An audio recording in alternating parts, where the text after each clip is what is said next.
Hey everybody, this is Jim at freechartvideos.com using time-honored techniques to understand modern markets. This video is for educational purposes only, and it is not intended to be used as any form of investment advice. I draw lines on charts, but you have to draw your own conclusions from your own due diligence and make investment decisions that are suitable for your personal financial situation. I'm not a licensed professional. I'm just a guy who draws lines on charts. So let's look at some lines on charts.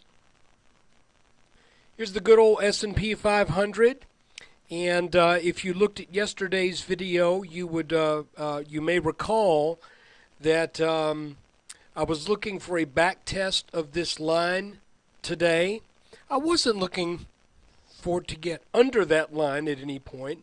I was really expecting a pretty good bounce on that line, but we closed just barely over it, and we did get a solid back test. I went long on that back test, and guys, I really saw this little pattern develop right here, and I thought, nope, that's going to be one of those little bear flags after that straight line move, and by golly, that's exactly what it played out as. So once you start to get a little bit more, hold on, let me get rid of that. I need to get rid of something. Hold on. There. I didn't want that 200-day moving average to be up here on the screen because we're looking at a 10-minute chart. It loses significance. So we don't need to worry about that. So basically, I was saying that when you get to studying charts and you see a lot of charts over and over and over again, you've heard the saying, the flag flies at half-mast, and there you go. Kind of the same thing here as if it had been a strong up move and then a flag. Often that flies at half-mast, and it works when you're coming down too. In this particular case,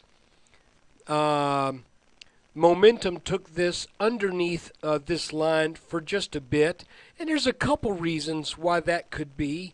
It's not really that important right now, but I'm looking at this line to be support, this black line to be support, and we've got various lines that should be resistance over us. So right now the markets are really kind of in a position of weakness. If you also, well, I'll tell you what, we'll look at the 200-day moving average in just a little bit on a daily chart. But I still think this is a line that is going to be technically significant. If the markets rally up to this purple line and cannot get over it, then I look for them to sell back down again to probably something around the same level that we were at either today or on the 13th. So this is clearly, some more weakness down at times as much as close to 2%. But I think this should represent a short-term buying opportunity, and I did do that. I went long at the good solid touch on this line.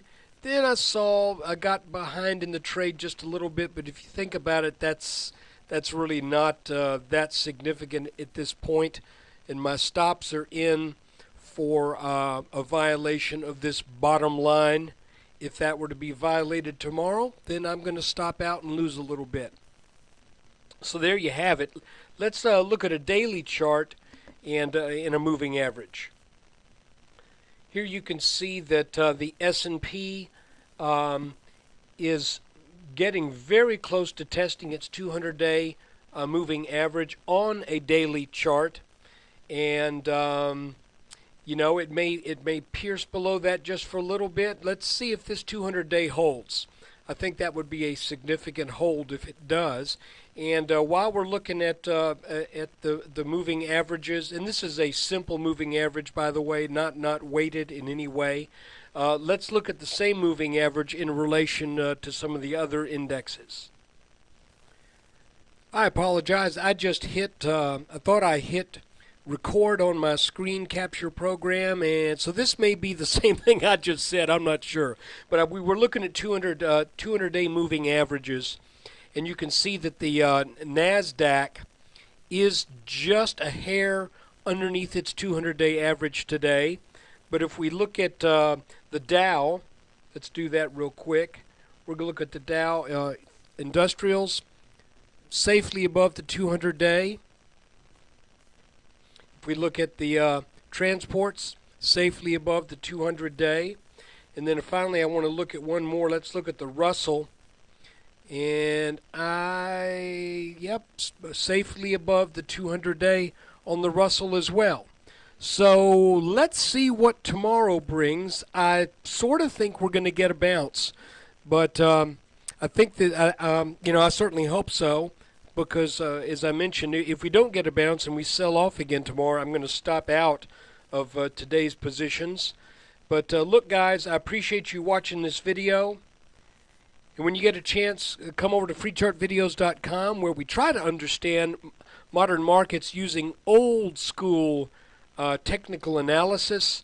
And I remind you, I depend upon web traffic in order to keep this free. I will be producing a video for the end of this weekend, that I will offer to those who want to donate to the website. A donation of $10 or more, and you get that video. It's been a little while since I've done one. The last one was on charting basics, and I'll let you know what this one is on either tomorrow or on Friday. So look, thanks for watching. Check back again tomorrow.